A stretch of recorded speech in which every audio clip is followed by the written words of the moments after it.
Hello, everyone, and welcome to Skill Sessions. And of course, very happy New Year to you all. Thank you so much for joining us for the first webinar of 2025. It's absolutely lovely to have you here. Please say hello in the chat and let me know where you're joining from. I think our furthest attendee was from Mexico in 2024. So I'm keen to know if we've spread any further this year. Let's have a little look at the chat. So we've got Alice joining from Bristol. I'm in Bristol as well. Hi, Alice. Oh, flurries. Glenys from Manchester, a people ops manager in Bristol too. Belfast. Nice haircut, Claire. Thank you very much. Feel free to drop in more compliments in the chat. Fiona from Glasgow, Chris from Merseyside, Kylie from Fife. Keep those messages coming in, folks. And also, let me know, is this your first Skill Sessions event? Is this the first time you're joining us, or have you been with us before? I'm going to scan back to the chat again now. Anushka from Portsmouth, Alashola from London. Thank you, Lucy, for the compliment again. Keep the compliments coming in. Why not? So we're going to be kickstarting your year with the very wonderful Sarah Petherbridge. But before we introduce Sarah and get stuck in with her webinar, I just want to welcome you all to Skill Sessions. So whether you're brand new to these events or you've been with us before, welcome and thank you so much for coming along. We've been running them now for around 18 months, and there's a community of over 2,000 of you, which is just brilliant to see how that has grown over the last year and a half. The objective of these events is to bring you experts and speakers on a range of topics around inclusion and neurodiversity in the workplace. So you can always find information about our upcoming events on the CareScribe website. For example, next month, we're discussing working groups with retail giant Not on the High Street. Or you can also follow us on LinkedIn as well. We share lots of event information on there. And we have our past event recordings available for you to watch back at your own leisure on our website, so carescribe.io, with summaries and additional information and resources for you to explore. I think a member of the team is dropping some links in the chat for you now. So before we skip on to the webinar, firstly, who are we? Who are CareScribe? Well, we're the organisation that makes these events happen. We're an award-winning assistive technology company based in Bristol, and we create assistive technology to help people who are neurodivergent or who have disabilities to be more productive and more confident in their work or in their studies. So we have two products: Captioned, which is captioning and note-taking software, which helps people capture and comprehend just the piles of information which gets thrown at them either at work or in education. And we have TalkType, which is highly accurate, lightning fast dictation software, which works on all platforms. So Mac, Windows, Chromebook, and on mobile as well. Did you know that in the UK, around 12 million working age adults experience hearing loss? They often face challenges like listening fatigue during meetings. So for many, Captioned has been quite a game changer in overcoming those barriers. And our very own Chris Hamlin, who's a member of the team here at CareScribe, is running a webinar taking place next week on the 16th of January, where you can have the chance to see how Captioned is transforming accessibility in the workplace. So if you are an inclusion manager, an accessibility manager, maybe a people director or a HR director, essentially, if you're responsible for improving inclusion and accessibility in the workplace, this webinar is suitable for you. So if you want to join the Accessibility in Action webinar next week to find out more about how Captioned supports colleagues with hearing loss in the workplace, our team should be just popping the registration link in the chat for you now.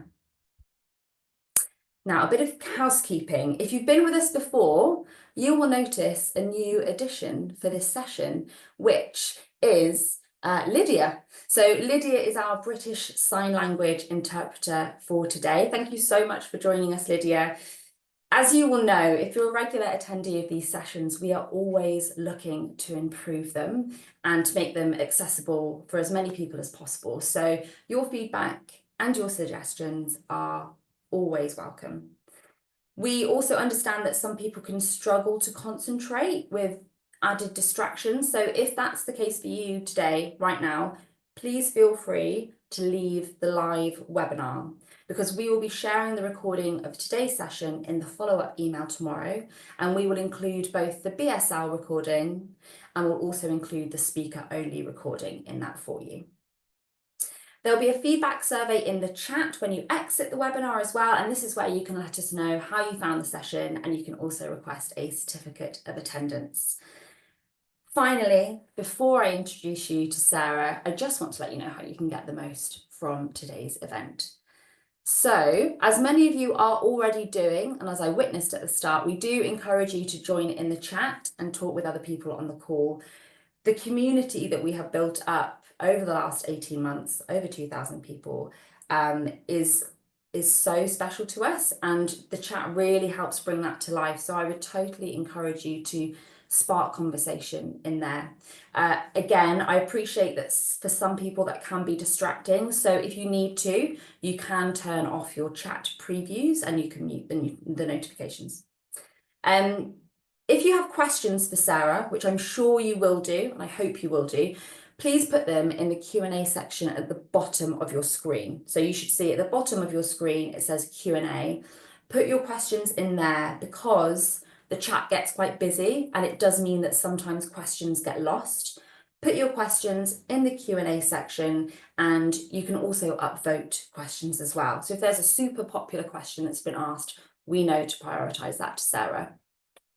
And finally, as I mentioned, this webinar is being recorded, so you can review it at a time and a pace which suits you, or you can share it with colleagues and peers as well. Tomorrow you'll receive a follow-up email with a recording and also a full transcript generated by Captioned. Thank you so much for your patience. That was a lot of talking at the start from me, and I know you're not here for me, you're here for Sarah. So thank you for your patience. And what I'm going to do now is I'm going to invite Sarah to join us on screen. And while Sarah does that, I'm going to give you a very quick introduction. So Sarah is an authentic disability awareness trainer and public speaker on disability, inclusion, and mental health. And Sarah bases her work on her own lived experiences of working and living with profound deafness. Sarah helps businesses create inclusive workplaces for people with disabilities, making her the perfect guest speaker for me to hand over to for our first skills session of 2025. Thank you so much, Sarah, for leading today's session, The Silent Workplace, Understanding Hearing Loss. I am going to leave it in your capable hands for the next 40 minutes, and I'll jump back on screen at the end and we can get stuck into some questions. So Sarah, over to you. Okay, thank you. I'm just going to share my screen. Get that through that. Okay, so hopefully everyone can see my slides okay. So hello everyone, we're pleased to be here today to give you some training on how to best support employees with hearing loss in the workplace, and also create that really important, accessible, inclusive workplace for people with hearing loss. So we'll just move on to, I'm just trying to move the slide. It's not letting me move the slide for some reason. Okay, here we go. Oh, there you go. Sorry about that. Up on the screen to help you, Sorry Sarah. about I'll disappear again. No worries. Okay, so we're just going to have a look at the agenda. So first of all, we're going to kick off with my personal story briefly.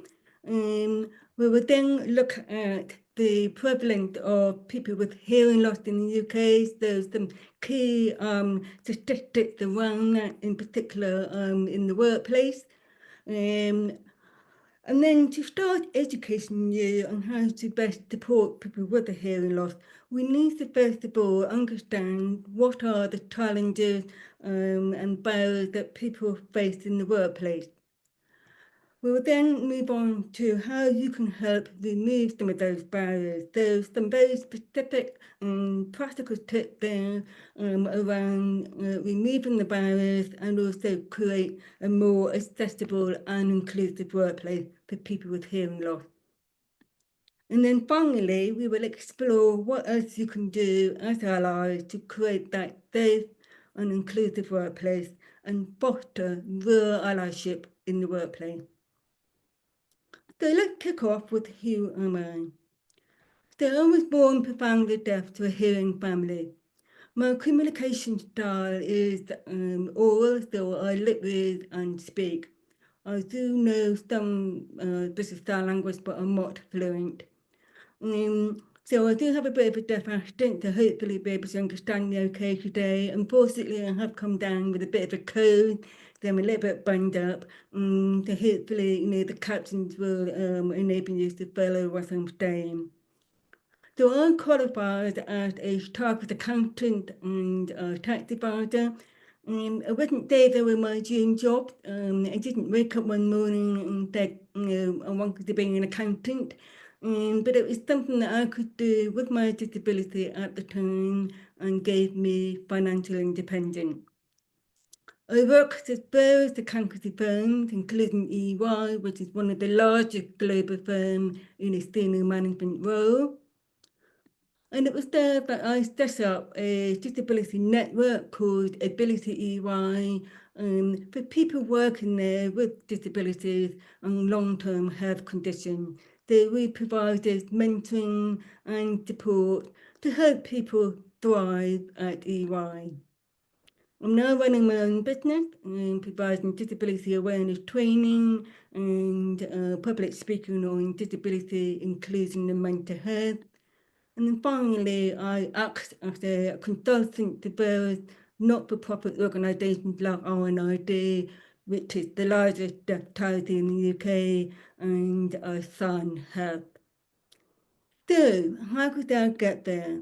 So, what is my personal story? Or rather, what is my personal journey? So, my personal journey wasn't always an easy one. I was born profoundly deaf at a time of very little deaf awareness, or in fact, disability awareness. So having a disability was like having a social stigma. British Sign Language was not an officially recognised language, so we were never really encouraged to learn to sign. Instead, we were expected to learn to speak. So I went to a mainstream primary school with a partial hearing unit, and I learned to speak with pretty intensive speech therapy over so many years. I grew up in the hearing world because I was born to a hearing family, but I had very little in the way of deaf identity or deaf culture or deaf friends. We lived in a very rural environment, so we didn't know that many deaf people. So I had no real sense of belonging. I didn't really belong in the hearing world because I was deaf, but I didn't really belong in the deaf world either because I didn't know that many deaf people. I learned coping techniques like masking, where you cover up your disability just to fit in, while living and working in the hearing world and navigating numerous barriers. Not surprisingly, my mental health was affected as I took on a more senior role at work. So what could I do to help my mental health? I began to articulate more clearly my needs for workplace adjustment and my preferred working style. I set up a disability network, Ability EY, and through that I was able to reach out to other people with hearing loss and share my personal experiences and my personal story. And I was able to get more support from other people who also had hearing loss. I work with a more diverse, inclusive and supportive team, where I felt that I could be my authentic self and I felt I belong. I learned BSL and I joined the local deaf club, so now I know more deaf people in my life. More importantly, I learned to set clear boundaries to protect my mental health, Rather than just masking and coping, I learned to say no. I've took care of my physical health too, really important, help to build resilient. I use mindfulness and I practice kindness and compassion for myself. And then finally, I chose my allies, people who don't necessarily have a disability themselves, but who have my back and make sure that I feel included and supported. But I'm not the only one with this type of personal journey. My personal journey is not unique. There's so many of us out there with a similar personal journey.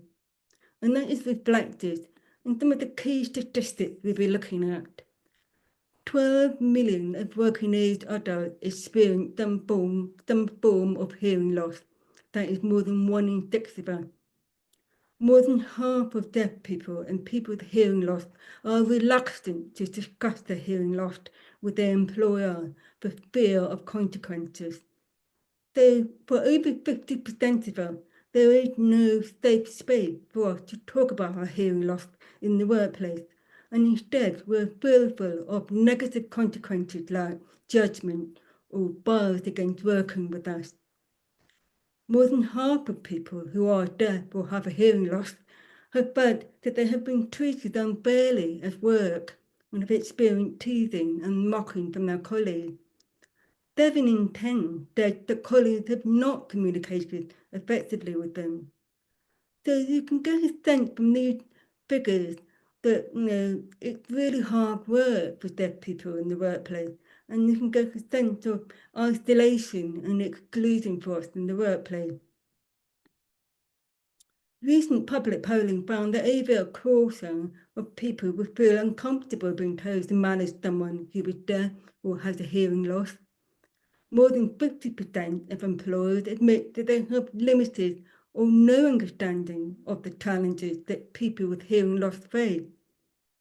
So if they don't know what the challenges and the barriers that we face in the workplace, then it's not surprising that so many people feel uncomfortable or don't feel confident to manage someone with a hearing loss. So in order to help you understand those sort of challenges or barriers that employers with hearing loss face in the workplace, let us explore some of the more common type of barriers.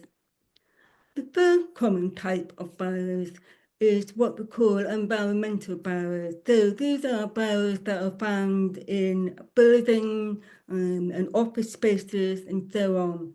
And they can be physical barriers or non-physical barriers like acoustic barriers. So some typical examples of barriers for deaf people can include things like a noisy open-plan office with lots of background noise. So if you take someone like me who wear hearers, our hearers amplify everything. There's no filter, it doesn't cut out the background noise. So all the noise comes through our hearers and our amplifiers. And that can be really overwhelming and very stressful. And very often I need to sit there with my hearers twist off just to cut out the background noise. Another barrier is poor lighting. It's really, really difficult to lip read someone or to see someone signing to you if you have poor lighting in the workplace. A lack of suitable health and safety procedures for people with hearing loss can be another barrier. For example, there's no personal emergency evacuation plan in the case of a fire alarm. We don't always hear the fire alarm. Or if a deaf person gets stuck in the lift that has broken down and can't use the intercom, there's no procedures around, what should we do if that happens? Another common type of barrier is technology barrier. So, for example, a lack of accessible technology or not having the right technology for people with hearing loss. So some examples of that include a lack of captions or BSL interpreters on video calls, no subtitles or BSL interpretation for any pre-recorded presentation or training videos. I can remember clearly in my last job, we had to do mandatory training videos every year, and very often they came without any subtitles. So I had to arrange for those videos to be sent away and transcribed. And that just added a lot more delay and stress in completing my mandatory training. And then finally, no transcripts for any sort of voiceovers with maybe embedded in materials like training materials. Another type of barriers for deaf people are cultural and attitudinal barriers. Now, these are the more harder barriers to break down. They are based on behaviours and mindset that can be entrenched. So, for example, making the wrong assumptions about what we can do or our ability to do the job. People thinking that we're deaf and therefore can't do the job. Also making wrong assumptions about our needs without really talking to us first. So, for example, communication needs. People thinking that we all need BSL interpreters, but not everyone signs. Another barrier is the lack of communication towards people with hearing loss. You may remember from when we were talking about the key statistics that 7 in 10 said that their colleagues don't effectively communicate with them. And that can lead to isolation and exclusion in the workplace. Non-inclusive and ableist language that is not inclusive or respectful. Saying things like, well, you don't look deaf, so are you really deaf? Okay, so what does a deaf person supposed to look like then?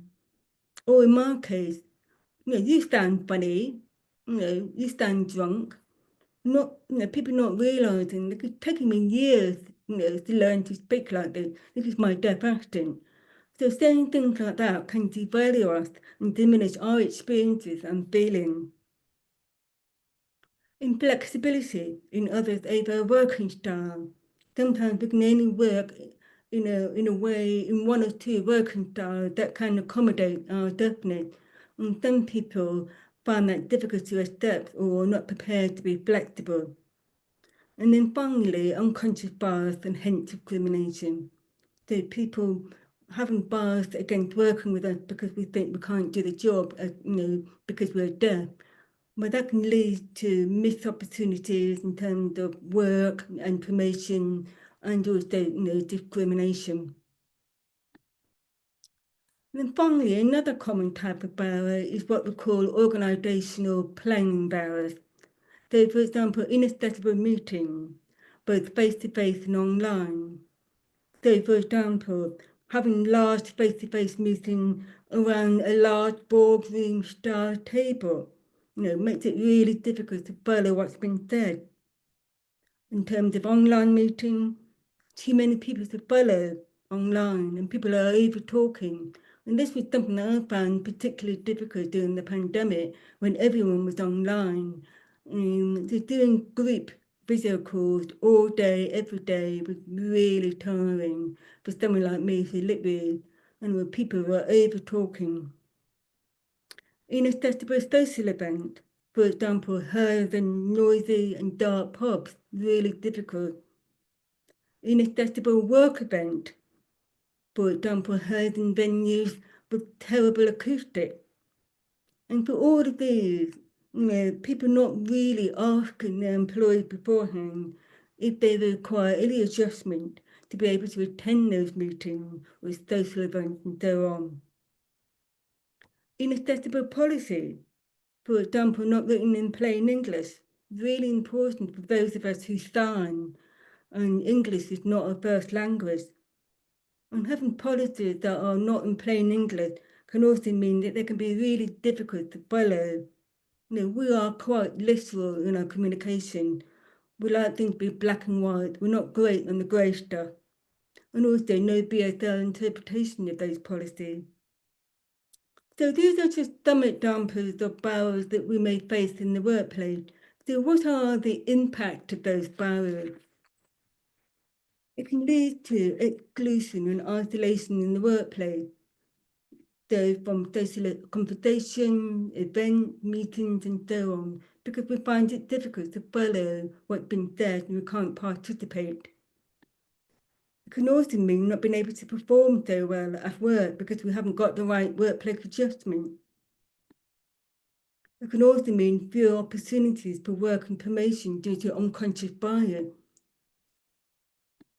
And then not surprisingly, it can lead to mental health impact. 1 in 2 of us suffer from mental health impact because of all these barriers that we face in the workplace and also outside of the workplace. We're more likely to leave our job or retire early due to the difficulties faced at work. So some surveys held out by the RNID found that 60% of people with hearing loss had retired early. And of those people, 56% said it was because of their hearing loss. So how do we remove some of those barriers? We make adjustments to remove or minimise those barriers.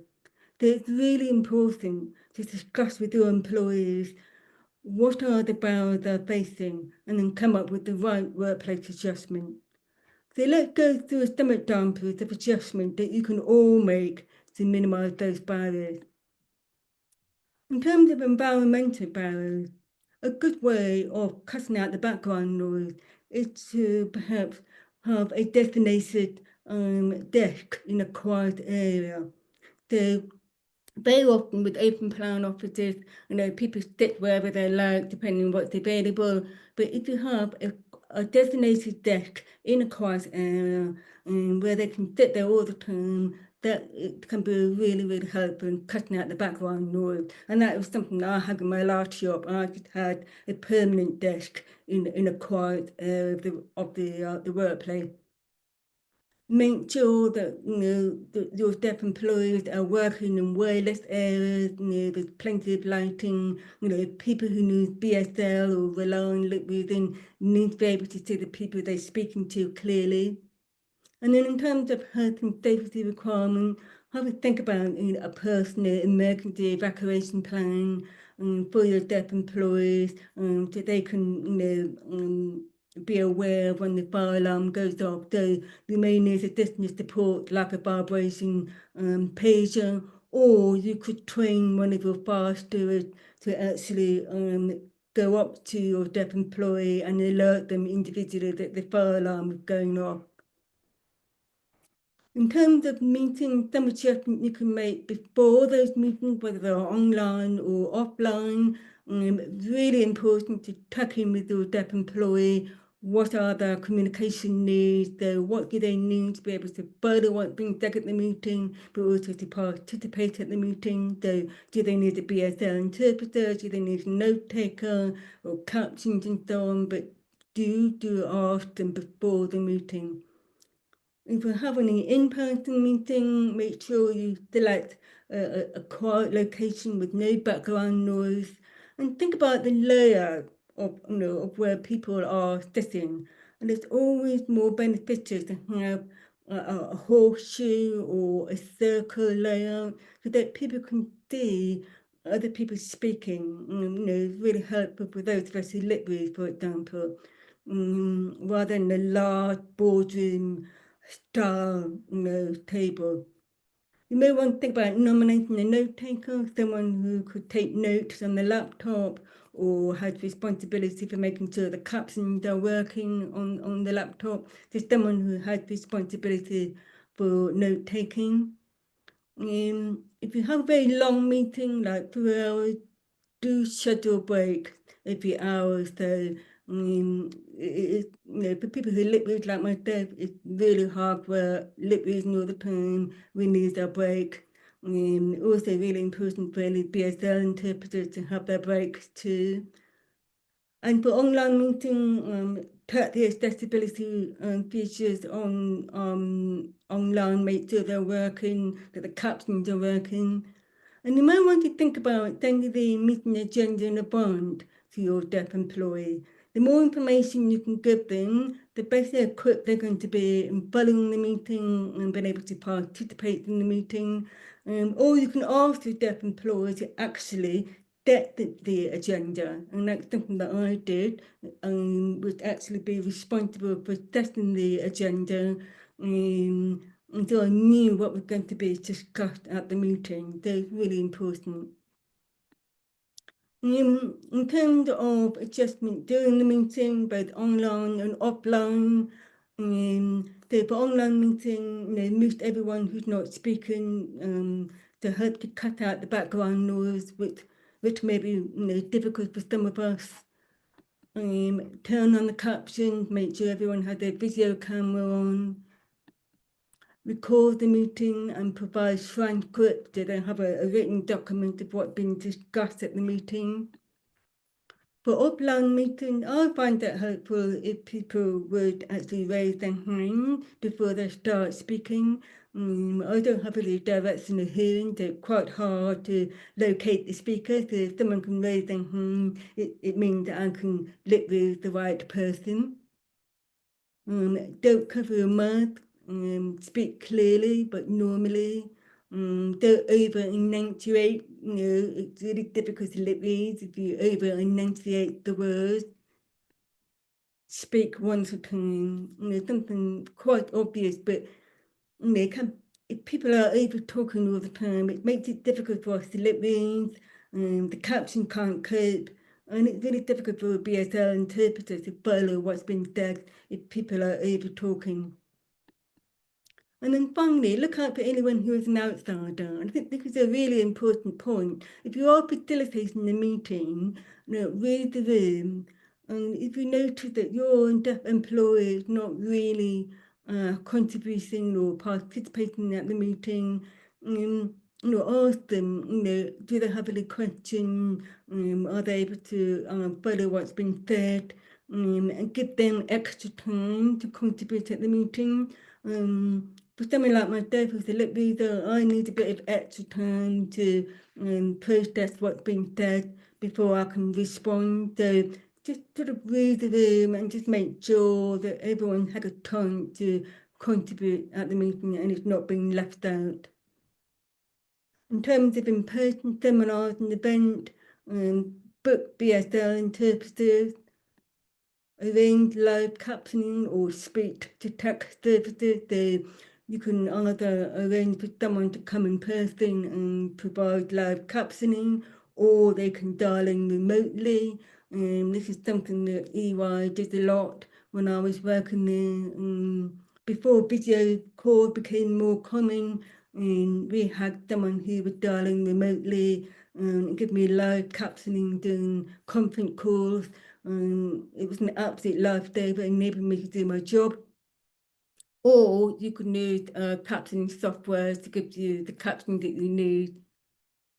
Provide assisted listening devices. If anybody needs them, say for example a hearing loop.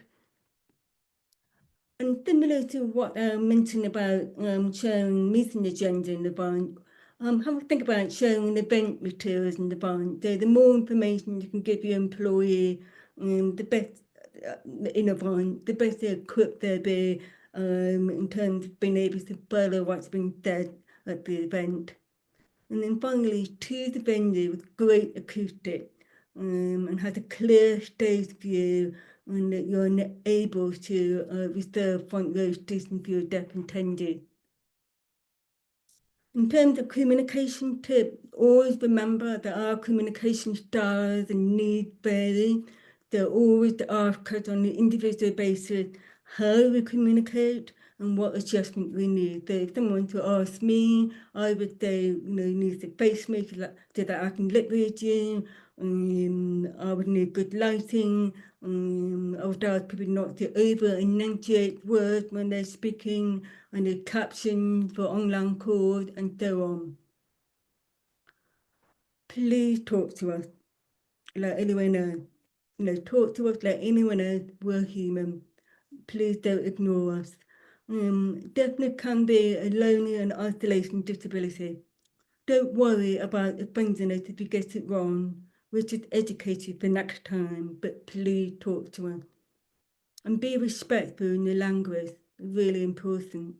And you may want to think about learning some basic sign language as well. There's so many ways of doing this. You can do this with trained BSL tutors, or you can learn some really basic phrases from the RNID on their website. So, it's a fun language to learn. Have a go.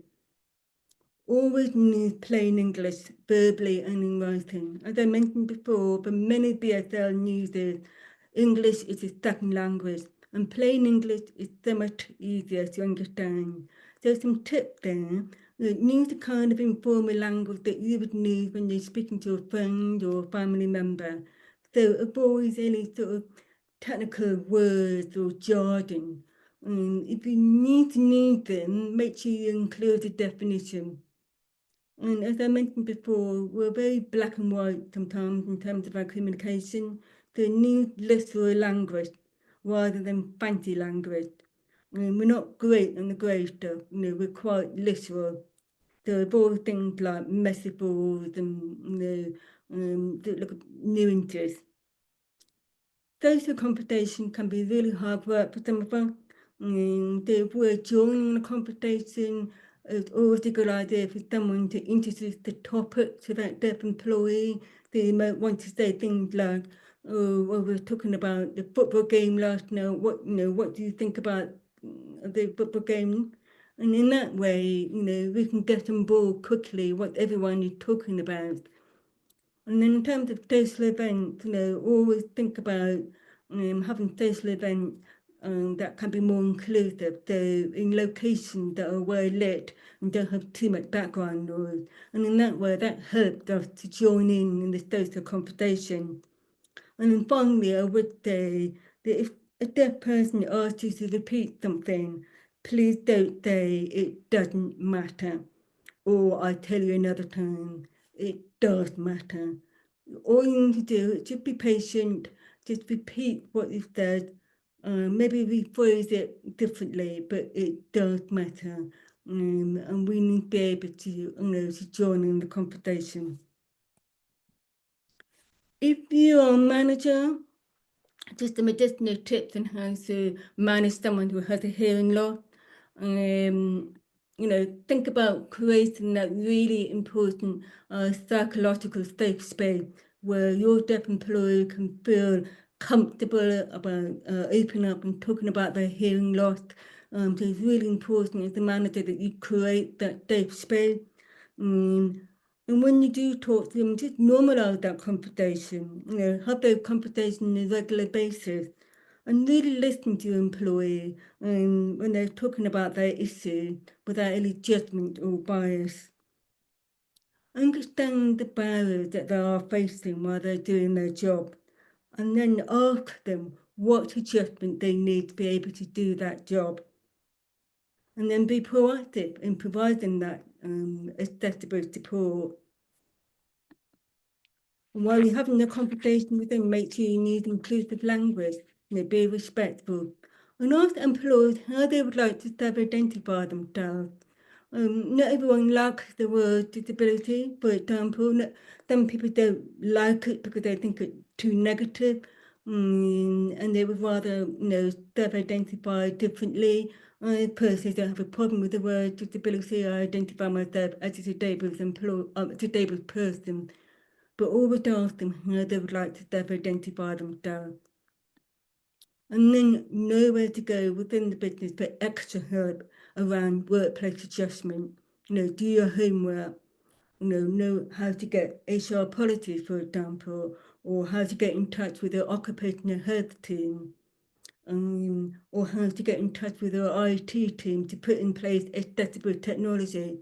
So just, do your homework, know where to go to get that extra help.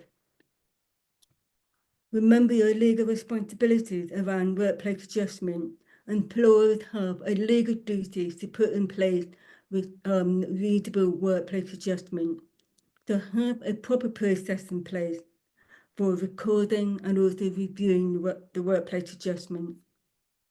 And then finally, walk the talk. If you are a manager or a leader, Be explicit in your everyday behaviour, the importance of understanding and valuing differences in people. Be that inclusive leader, really important. It also helps to create that safe space we talked about earlier, to encourage people to open up and talk about their hearing loss. So what else can you do as allies to create that safe and inclusive workplace and foster allyship? It requires every one of you in the team applying inclusive behaviours as ally, whether you're a manager, a leader, or just a team member. And this will help to create that really important psychological safe space where deaf people can be their authentic self and feel that they belong. They can then be more willing to open up, talk about their hearing loss, and ask for help. An inclusive and safe workplace also helps employees to thrive and contribute their best. Inclusive behaviours will foster real allyship in the workplace, being inclusive of everyone in the workplace. So what are the general inclusive behaviours that everyone can adopt every day? So on the next two slides, there's some examples of inclusive behaviours that you can adopt for all disabilities, not just hearing loss, and something that you can do every day. Remember, disability is a spectrum. Every one of us is a unique individual with unique needs. We're not the same. So always look at each one of us on an individual basis. Don't make assumptions about what we need and can do. We can't possibly know. Answer the right question and be curious. Learn about our disability and lived experiences to avoid making the wrong assumption. Remove your low expectation around what we can do. Always assume that we can and maybe we will. Focusing on our abilities and not our disabilities. So focus on what we can do despite our disability or not what we can't do because of our disability. Check your stereotypes and biases.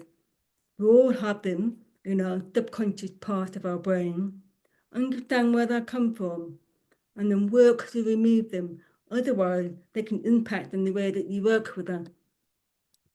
Flex your working style. Always ask us, what is the best way to work with us that accommodate our disability, like deafness, and then you flex your working style. I know I keep banging on about this, but please talk to us. We are human. Find safe spaces to listen to our issues without judgment and biases. And learn about accessibility and inclusion. Educate yourself.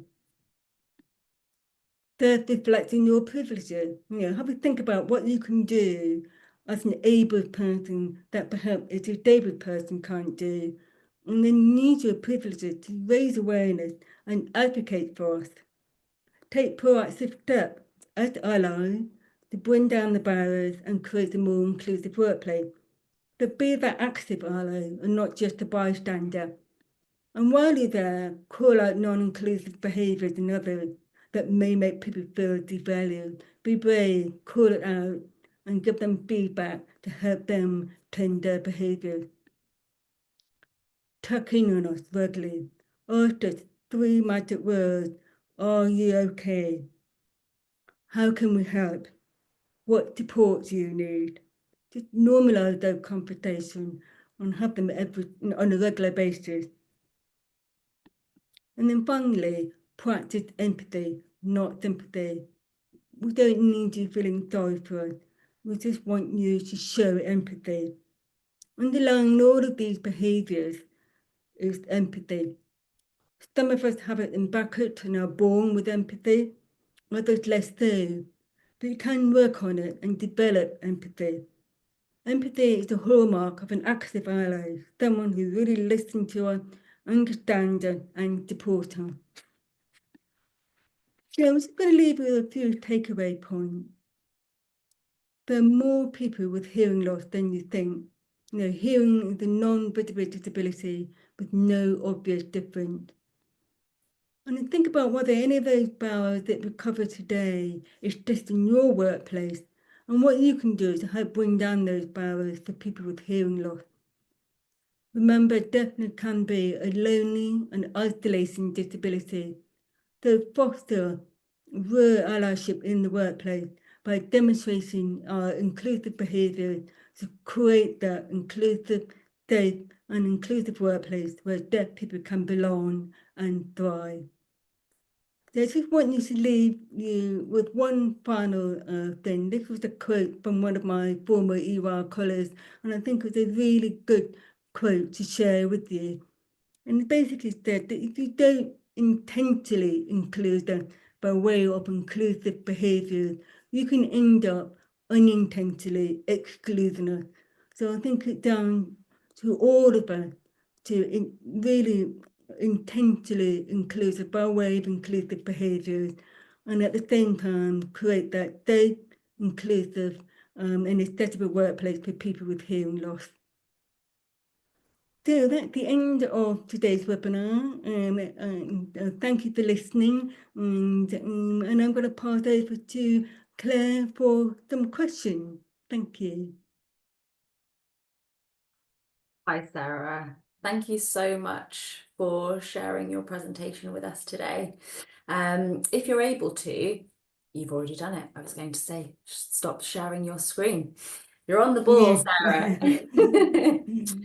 Thank you so much for that. I think for me, there was a real, like the biggest takeaway or like the epiphany for me was just when you talked about exclusion and people feeling isolated from, you know, those behaviours in the workplace, whether intentional or unintentional. So thank you for certainly raising my awareness to that outcome and the impact that it can have for people with hearing loss in the workplace. We've had a few messages in the chat and we've got some questions as well. So Sarah, we'll use the next 5 minutes to go through some of those questions which have come in. So we've had a couple here from attendees which are focused around sort of social events at work. So someone has said, in my workplace, we try to vary the events that we offer since everyone is different and enjoys different things. But I'm always worried that most of our events do tend to run in the evenings, outside working hours in venues that are darker and noisier. So they've asked if you have any particular social events which you'd recommend, which are better or more accessible for welcoming deaf people.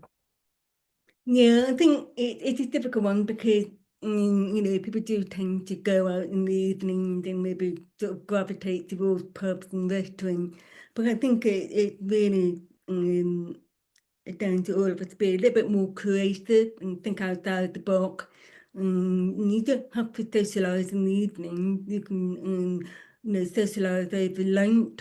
You can just do things like maybe go out for a walk, or you can go to a coffee shop that is quieter, or you can, you know, go out for lunch that's in a quiet restaurant.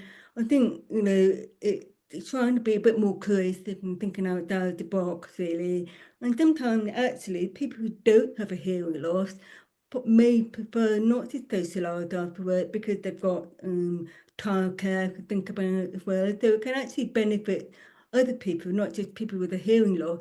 But it is really, you know, it's stopping and think, okay, what else can we do with our employees with hearing loss that is much more inclusive, and also asking them what they would like to do. You know, would they prefer to go out for a walk or do something that's more inclusive for them, rather than just gravitate to the pub and, you know, noisy restaurants. And I think there's a trend of moving away from that anyway.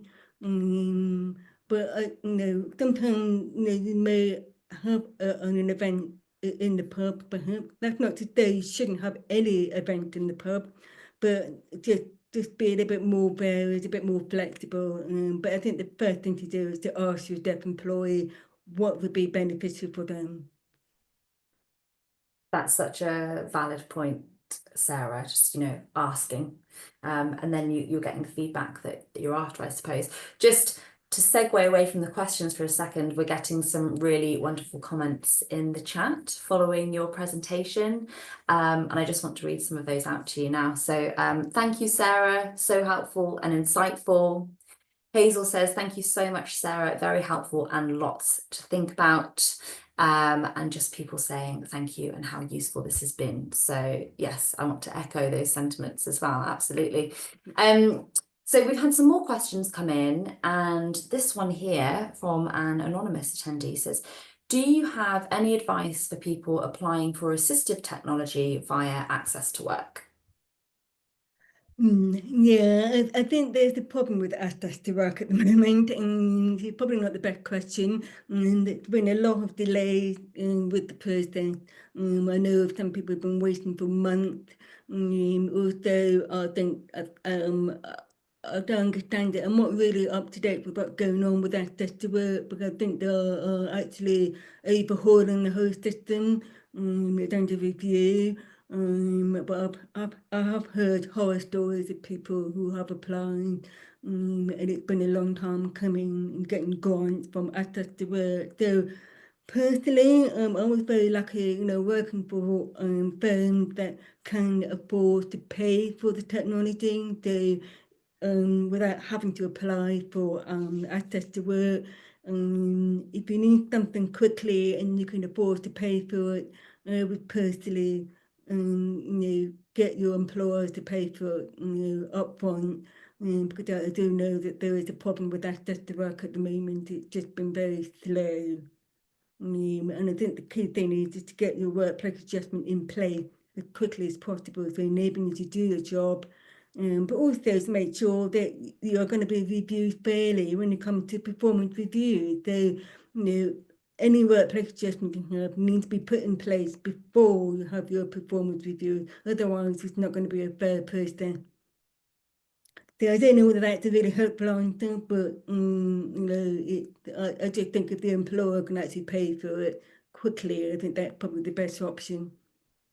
It's certainly given some people food for thought in the chat. Anushka said they're running at over, they being Access to Work, are running at over 30 weeks from application to them contacting you back. Alice says that people that they work with applied in February and March last year are still waiting, which speaks to your point, Sarah, around the importance of that accessibility and inclusion being led by the business, and like the business Yeah, investing in absolutely. that software for people, because then it means that you don't have to wait, and you don't have to wait and go through the lengthy process through Access to Work. You can get access to the assistive technology and software and hardware that you need through your work in order to be more productive. Well, So you also, it just means that they can perform on their job. So, and I think it's really important for managers to really get on board the whole process as quickly as possible, because, there are some statistics around work, and managers been very slow in putting workplace adjustments in place as well. So, I think, managers need education on how to put workplace adjustment in place as quickly as possible. Because there are some statistics around people waiting for like a year for their manager to put the adjustments in place, let alone access to work. So there's some training to be around, heard around that, really. Yes, for sure. And this, I suppose, can form part of it. So like I mentioned at the start, for anyone on the webinar, we do record these sessions. So if you want to increase awareness throughout your team, throughout your business, please do feel free to share the link with your colleagues and with your peers as well. So we've got 5 minutes of the webinar left, and thank you everyone firstly for all of your questions. We've had a few comments come in through the Q&A as well, just people pointing out some stuff. That one person has said, Paul, if you work or manage a deaf person, remember that they may miss tons of information if your team talks over each other. So don't penalise that person if they lack certain information related to work. That's an observation that someone's made. So yes, thanks for sharing that, Paul. Someone else as well has talked about adjustments, suggestions, and said that if there is a Q&A, the person answering the question should repeat the question they're going to answer. This person says they concentrate really hard to hear one person, and switching between the main speaker and someone in the audience is quite sort of fatiguing for them. So again, thank you everyone for your contributions. I did say this at the start, but the real power for me in these skill sessions is the community that we bring together and all of these sort of responses that we share with each other. So Sarah, I just want to say thank you so much again for your time today, and we've just had like the most wonderful feedback and thanks coming through for you in the chat as well.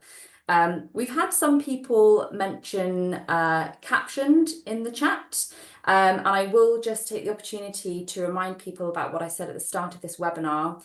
If you are interested in knowing how Captioned, which is captioning and note-taking software, can help disabled or neurodivergent people in your workplace, we're running a webinar next week. It's on the 16th of Jan. There will be a link in the chat, I'm hoping, but certainly in the follow-up email afterwards as well.